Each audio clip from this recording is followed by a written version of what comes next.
Halo kawan semua, jumpa lagi nih sama saya. Haha, jangan bosen ya sama saya.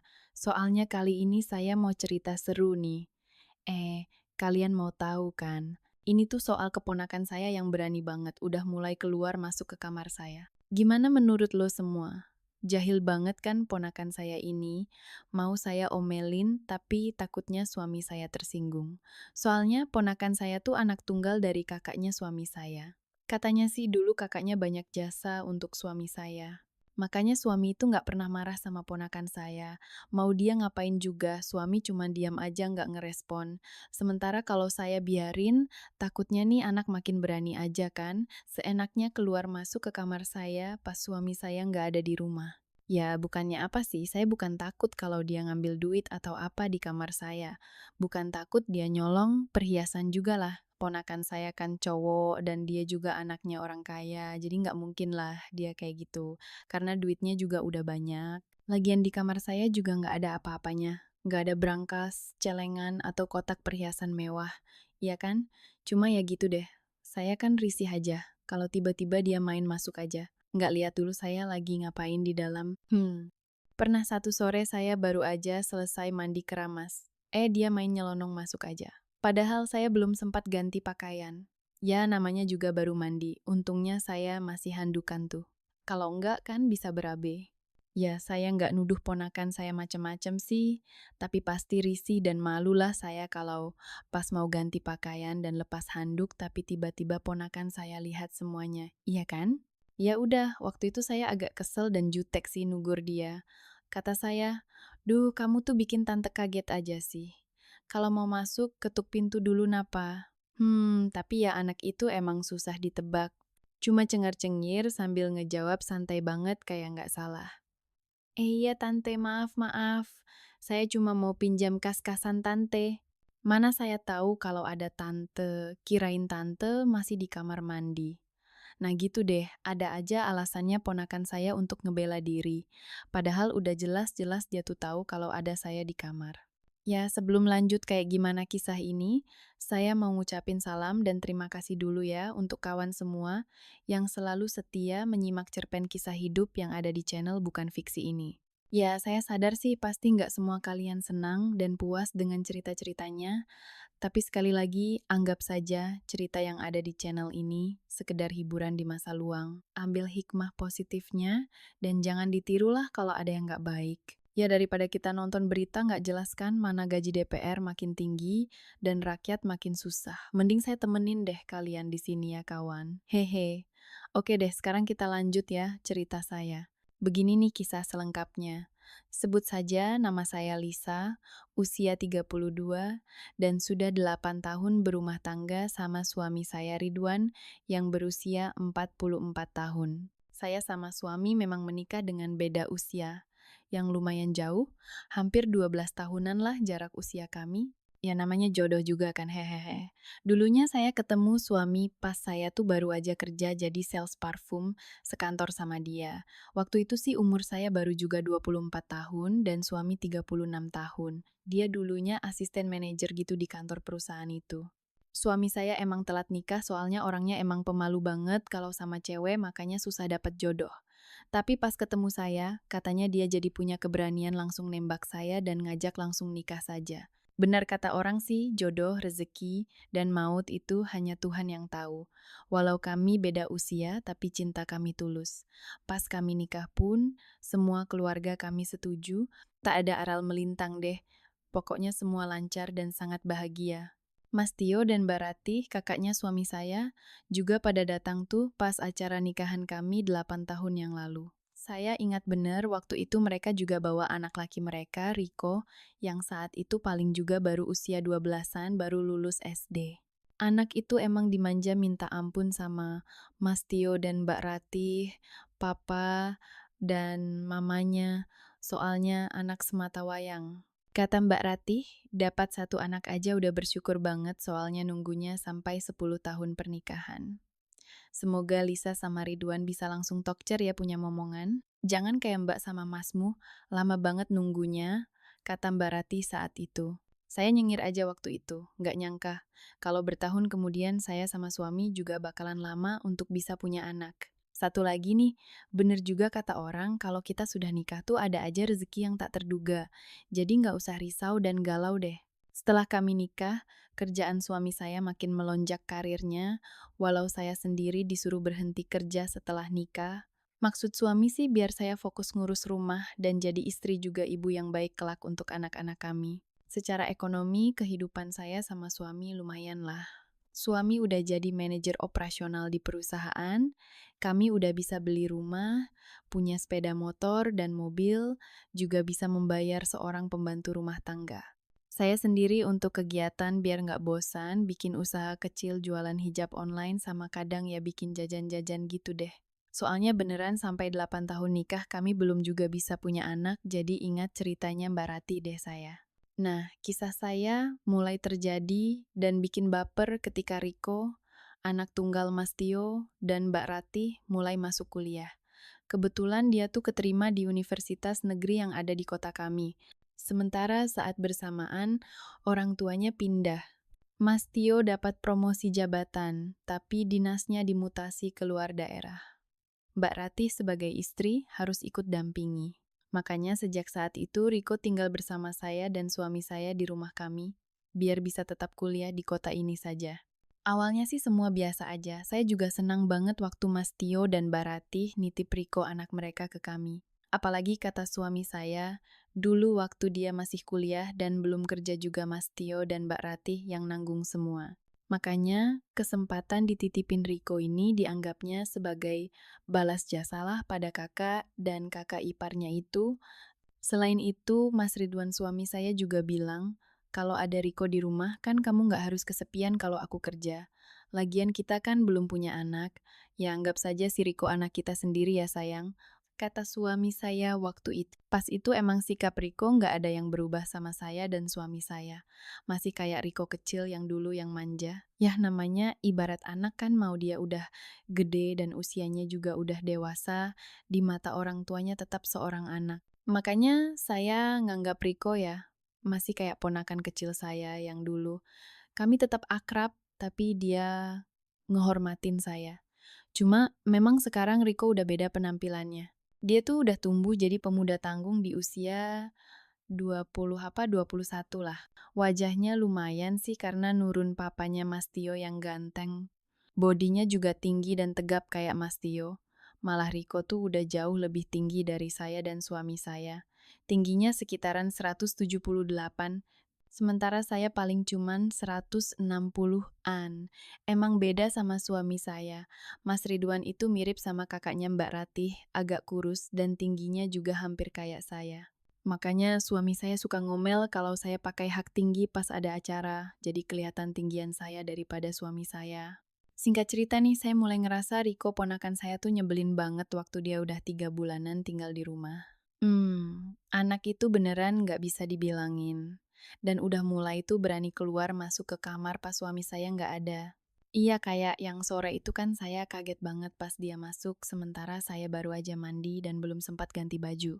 Emang sih waktu itu dia beneran mau pinjam charger soalnya kemarinnya juga dia kehilangan charger di kampusnya. Tapi kan saya agak risih ya, mana waktu itu saya cuma handukan terus. Tahu sendirilah saya kan udah 8 tahun nikah, jadi body saya juga makin melar deh.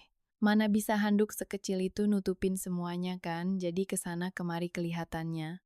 Ya sebenarnya sih dari dulu juga udah biasa saya kayak gitu waktu nginap di rumah kakak ipar saya udah lama banget. Tapi kan dulu ponakan saya masih kecil, baru juga tamat SD, dan sekolah SMP juga masih pakai sepeda BMX kayak bocil lain. Nah ini kan dia udah gede, udah kuliah, terus udah berani pacaran juga. Saya kan jadi baper kalau diliatin sama dia. Ih kamu ini udah tunggu aja di luar, entar tante deh yang bawa incasnya. Tante kan mau ganti baju Riko. Ih kamu, ketusku. Udah aku judesin kayak gitu, dia tetap aja cengar-cengir sambil matanya curi pandang gitu. Tetap bilang mau minjem. Dalam hati saya bilang, ih nyebelin banget sih lama-lama anak ini, sambil mata saya merotot dan wajah cemberut. Namun ponakan saya malah santai banget. Katanya, duh tante jangan marah-marah. Entar cantiknya jadi luntur loh. Ya udah Riko keluar deh. Tapi cepet ya, tante bawa kas casanya keluar. Kata Riko sambil tertawa kecil terus kabur. Saya jadi dongkol tapi juga jadi senyum sendiri deh. Habisnya anak itu tahu aja kelemahan saya kalau udah dipuji cantik. Ya mana ada sih wanita yang gak baper kalau dipuji cantik, apalagi saya dari dulu emang gitu, suka baper dan gier. Gara-gara saya, biarin pas masuk kamar itu, ponakan saya jadi kayak sengaja dan jadi tuman deh. Banyak banget alasannya. Pokoknya kayak dia tahu banget jadwal saya mandi sore. Pas selesai, udah aja dia ada di dalam kamar sambil cengengesan. Kalau nggak pinjam casan, ya pinjam apalah gitu. Pokoknya ada aja deh alasannya sampai saya bosen mau marah juga. Sampai suatu hari, pas hari Minggu kan, suami saya libur dan ada di rumah nggak kemana-mana, ponakan saya tetap aja. Saya sebenarnya udah bilang ke suami, kata gua, Mas, si Riko itu mulai usil deh sama aku. Suka masuk bikin kaget aja. Kamu apa nggak bisa nasehatin anaknya kakak kamu, Mas? Aku kan kesel lama-lama, kata gua ngeluh ke suami. Tapi jawaban suami malah datar aja. Katanya, duh kamu itu sayang, Riko kan anak manja dari dulu, karena sendirian sama kakakku juga dimanja banget. Ya wajar lah sekarang dia manja sama kita, kan papa mamanya jauh, kata suamiku. Yah, sore itu juga biasalah, suami kalau libur maunya saya bahagiain terus. Nggak peduli siang bolong, pasti minta ke saya. Pas gua kasih, paling cuman sebentar terus suami molor deh. Katanya mumpung libur bisa bobok siang santai di rumah. Nah, sore itu pas suami saya mendengkur, saya juga mau tidur siang juga karena masih 3.00. Lumayan sampai 4.03. Nggak tahunya ponakan saya malah masuk ke kamar. Ya, gua kan kaget banget jadinya, apalagi masih berantakan gitu. Gua mau marah dan ngebentak, tapi takut suami kebangun. Kan suami saya baru juga tidur, nanti bisa pusing kalau kebangun. Ponakan saya juga bukannya pergi lagi, malah main masuk aja. Udah tahu omnya lagi libur dan pasti ada di kamar. Gua akhirnya saya cuma bisa ngomong pelan kayak bisik-bisik, takut kedengeran suami. Ih Riko, kamu kok kesini? Ada om loh kamu. Ah, mau pinjam apa lagi coba sore ini? Kataku setengah berbisik, setengah tertahan sambil wajah saya buat cemberut. Maaf tante, kirain Om Ridwan pergi mancing kayak biasanya. Makanya Riko masuk. Riko mau pinjam itu tante. Riko ngomong gitu sambil bisik-bisik juga. Tangannya nunjuk yang itu. Makanya saya jadi tambah kaget. Apaan sih anak ini? Ya gua kira dia nunjuk yang itu, tahunya emang charger HP gua ada di dekat yang itu. Maksud Riko charger tante, katanya. Waktu Riko genap 3 bulan tinggal di rumah kami, tugas rumahan saya jadi nambah deh. Jadi tambah sibuk soalnya Mbak Ratih mamanya Riko nelpon saya. Katanya, tolong ya Dek Lisa, lihatin dan jagain si Riko, biar fokus kuliahnya. Mbak lihat anak itu mulai deh ngepost foto sama ceweknya, padahal udah Mbak larang jangan pacar-pacaran dulu deh. Ya, saya jawab standar aja waktu itu. Iya Mbak, tenang aja. Entar aku bilangin deh sebagai tantenya, mungkin dia nurut. Emang sih saat itu ponakan saya rada berubah penampilannya tuh, selalu rapi dan kinklong walau cuma ke kampus. Terus yang tadinya cuma pakai motor, sekarang maunya pakai mobil ke kampus. Kayak pemuda yang lagi jatuh hati lah. Jadi pengen nunjukin kalau dia tuh keren sama cewek yang sedang ditaksir atau malah udah jadian sama ponakan saya. Malam itu suami saya kebetulan nggak pulang karena ada tugas ke Jakarta 3 hari. Katanya ngurusin izin apa gitulah. Makanya saya beraniin diri malam itu mau negur Riko sesuai permintaan mamanya supaya dia fokus kuliah. Soalnya kalau saya negurnya pas ada suami, kan sama aja bohong. Omnya itu pasti bakalan ngebelain ponakannya. Udah jam 10 waktu itu, Bi Ipah pembantu di rumah saya juga paling udah tidur. Jadi ya saya ngeloyor aja ke kamarnya Riko. Tapi anak itu nggak ada di kamar. Padahal tadi pulang kuliah makan malam masih bareng sama saya kok nggak ada. Saya buka kamarnya juga kosong. Saya panggil juga nggak ada yang jawab. Jadi penasaran, saya kemana sih anak itu? Nah saat itulah saya beneran kaget banget karena ternyata si Riko keluar dari kamar belakang, kamarnya Bi Ipah itu. Dia kayak gugup waktu kepergok saya. Tangannya masih ngerapiin baju sama kayak narik sleting celana arminya. Terus pas saya mau panggil dia, malah buru-buru kabur masuk ke kamarnya dan nutup pintu. Jadi makin bikin curiga deh. Ngapain coba dia di kamar Bi Ipah pembantu saya. Terus ngapain juga dia kayak orang lihat hantu pas ketemu saya? Ya, karena penasaran, saya langsung aja ke kamar Bi Ipah dan nanya ke pembantu saya, "Bi dan Riko ngapain aja tadi di sini?" Bi Ipah bilang, "Tadi dan Riko minta dipijat Bu sama dikerokin. Katanya nggak enak badan dan benar pada merah semua kok." Saya percaya aja sih sama pembantu saya Bi Ipah. Itu udah lama ngikut saya, pasti jujur kalau ngomong dan saya percaya banget. Apalagi Bi Ipah juga kan udah lumayan berusia, udah kepala 4 dan dia masih punya suami. Jadi mana mungkin Bi Ipah berani macam-macam, apalagi sama si Riko ponakan majikannya yang jauh lebih muda. Oh ya udah deh Bi, Bibi tidur Gi, biar aku lihat Riko di kamarnya. Siapa tahu dia butuh obat biar nggak keterusan sakit, kata saya. Ya malam itu jujur saja hati saya jadi nggak enak. Apa kata Mas Tio dan Mbak Ratih kakak ipar saya kalau tahu anaknya sakit? Apalagi si Riko ngeluh badannya nggak enak bukan ke saya, tapi malah ke pembantu saya. Saya kan jadi kepikiran, masa iya sebagai tantenya saya terlalu cuek dan sering kesel sama anak itu sampai nggak perhatian dan tahu kondisinya. Apa iya karena sikap judes dan jutek saya bikin Riko jadi nggak enak dan sungkan mau ngomong ke saya kalau dia sakit. Apalagi kata Bi Ipah, waktu dipijat dan dikerokin tadi si Riko sempat curhat juga. Katanya sedang galau dan sedih banget. Dalam hati saya bilang, waduh gimana kalau Riko lapor ke papa dan mamanya atau ke suami saya kalau dia nggak betah di sini. Dan gimana kalau ternyata dia tuh jadi nggak betah di rumah omnya karena saya dan sikap saya sebagai tante selama ini. Saya sempat diam sebentar sih di ruang tengah sebelum akhirnya saya melangkah ke kamarnya Riko dan menemuinya. Tapi lagi-lagi saya ketuk pintu nggak dibuka, dipanggil juga nggak dijawab hingga saya buka aja pintunya kan nggak dikunci.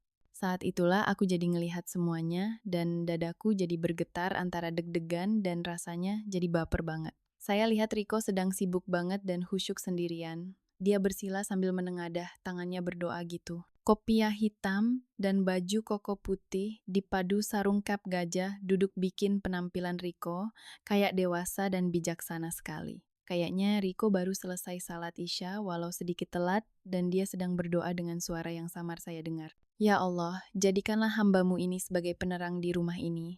Berikanlah rahman dan rahimmu untuk keluarga Om Ridwan. Berikan kesehatan dan rezeki untuk Om Ridwan dan Tante Lisa. Ya Allah, kabulkan hajat mereka dan karuniai mereka anak. Hamba menjadi saksi keduanya adalah pasangan baik hati dan bisa amanah menjadi orang tua selama hamba di sini. Ya Allah, berikan berkah kesehatan dan panjang usia juga untuk papa dan mama walau mereka jauh dari hamba. Ya Allah, limpahkan juga berkah rahman dan rahimmu kepada para pemimpin bangsa ibu.